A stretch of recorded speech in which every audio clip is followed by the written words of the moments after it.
Sir, आज के all party meeting में मैंने कॉम्प्लीमेंट किया हमारी आर्म फोर्सेस को और भारत सरकार को कि उन्होंने एक ऑपरेशन सिंदूर को अंजाम दिया। मैंने अपनी बात में ये कहा कि एक इंटरनेशनल कैंपेन हमको चलाना चाहिए टीआरएफ के खिलाफ, और ख़ास तौर से सिक्योरिटी काउंसिल इसको डेजिग्नेट करे और हमको यूनाइटेड स्टेट्स ऑफ अमेरिका को ये बताना है कि वो अपने ही मुल्क में इसको फॉरेन टेररिस्ट ऑर्गेनाइजेशन डेजिग्नेट करे। और क्योंकि आप देखेंगे फरवरी 2025 में हाफिज सईद के बेटे हाफिज अब्दुल रऊफ की एक स्पीच है पीओके में, जिसमें उसने कहा कि 2025 तमाम साल हम लोग जिहाद करेंगे। तो ये जिहाद का नाम लेकर, ये भारत में गलत नाम लेकर कत्ल करना चाहते हैं, आतंक फैलाना चाहते हैं। तो यूएस को हम रिक्वेस्ट करें, उनको लॉबी करें कि ये टीआरएफ को एक फॉरेन टेररिस्ट ऑर्गेनाइजेशन बनाए, पाकिस्तान को एफएटीएफ के ग्रे लिस्ट में डाला जाए। यूनाइटेड किंगडम से हमने ट्रेड डील किया है, अब क्या क्या बहुत सी चीज़ें कम हो जाएंगी, टैरिफ कम होगा। तो हम यूके गवर्नमेंट से कहें कि वो भी टीआरएफ को बैन करें और यूके ट्रेजरी पाकिस्तान को सैंक्शन करे। यूनाइटेड स्टेट्स से हम ट्रेड डील करने जा रहे हैं और यूएस प्रेसिडेंट ने कहा कि ज़ीरो टैरिफ होगा एग्रीकल्चर पर। तो ये मोर द रीज़न है कि हम यूएस भी इसको कबूल करें। अब कश्मीर में गवर्नमेंट के पास एक बहुत सुनहरा मौका है, तारीखी मौका है कि वो यकीनन पाकिस्तान को कन्फ्रंट करें, मगर कश्मीरियों को अडॉप्ट करें। आप कश्मीरियों को करीब करें।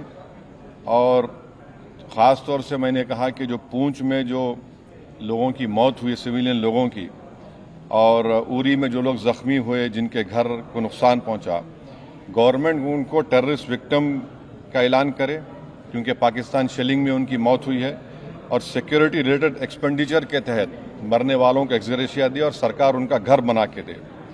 और मैंने कहा कि साउथ कश्मीर में गवर्नमेंट को बहुत एहतियात से काम करने की ज़रूरत है, वहाँ के यूथ को हमको करीब करना है। और जो ऑपरेशन सिंदूर हुआ, उसका मेरी नज़र में सबसे बड़ा इम्पोर्टेंस ये है कि मुरीद की और भावलपुर पर अटैक होना, ये नॉन टेररिस्ट ऑर्गेनाइजेशन के हेडक्वार्टर्स हैं। ये बहुत अहम बात है जिसको हमको समझने की ज़रूरत है। मिलिट्री स्ट्रेटजी वाइज आप देखेंगे, अब हमारे देश के लिए दो फ्रंट पे हॉस्टिलिटी होगी, एलएसी और एलओसी पर। इसलिए कि जब 16 में उरी हुआ, 2019 में हम बालाकोट किए, आज हमारी 50,000 फौज गलवान और पे बैठी हुई है। तो ये टू फ्रंट हॉस्टिलिटी को हमको देखने की ज़रूरत है। चाइना से हम इतना एक्सपोर्ट कर रहे हैं, इंपोर्ट से ज़्यादा चाइना से इतना इंपोर्ट कर रहे हैं, एक्सपोर्ट से ज़्यादा हो रहा है। तो हम चाइना पर भी इम्प्रेस करें कि वो पाकिस्तान को, टीआरएफ को, जितने टेररिस्ट वांटेड हैं इंडिया, उसको हवाले करें। और गवर्नमेंट से मैंने गवर्नमेंट से कहा कि आपने अच्छा जवाब दिया ओआईसी को, और तुर्किया को हमको समझाना है कि तुर्किया पूरे विश्व में एक ऐसा कंट्री है जो अपने ही देश में जो टेररिस्ट ऑर्गेनाइजेशन है कर्ड्स, उनको बॉम्ब करता है। इराक में जब तक उनसे डील नहीं हुई वहाँ बॉम्ब करता था, अब सीरिया में भी बॉम्ब करता है वो। तो तुर्किया को समझाने की ज़रूरत है कि जब आप कर्ड्स के ऊपर जो टेररिस्ट ऑर्गेनाइजेशन है उनको आप एक्शन ले सकते हो, भारत पे क्यों वो सवाल उठा रहे हैं। और हमने कहा कि ये आज पाकिस्तान इसको और एस्केलेट ना करे। इस सिलसिले में आज ईरानियन फॉरेन मिनिस्टर दिल्ली में है, सऊदी फॉरेन मिनिस्टर भी दिल्ली में है।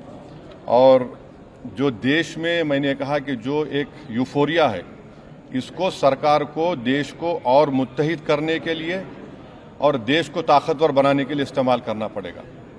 और जो लोग मैंने जिक्र किया, हिमांशी, उस बच्ची का जिसने अपने पति को खोया 6 दिन की शादी के बाद, कि किस तरह सोशल मीडिया पर उसके ऊपर रिकेक हमले किए गए। और आखिर में मैंने कहा कि न्यूयॉर्क टाइम्स, रॉयटर्स और CNN ने एक कहा कि भटिंडा में एक रफाल गिरा है। वो सही है गलत है हम नहीं जानते, मगर हमने एक गवर्नमेंट से कहा कम से कम इंडियन एयरफोर्स को आप कहिए कि उसको डिनाई करे, ताकि हमारे आर्म फोर्सेस का मोराल और उनके रेपुटेशन में कोई कमी ना आए।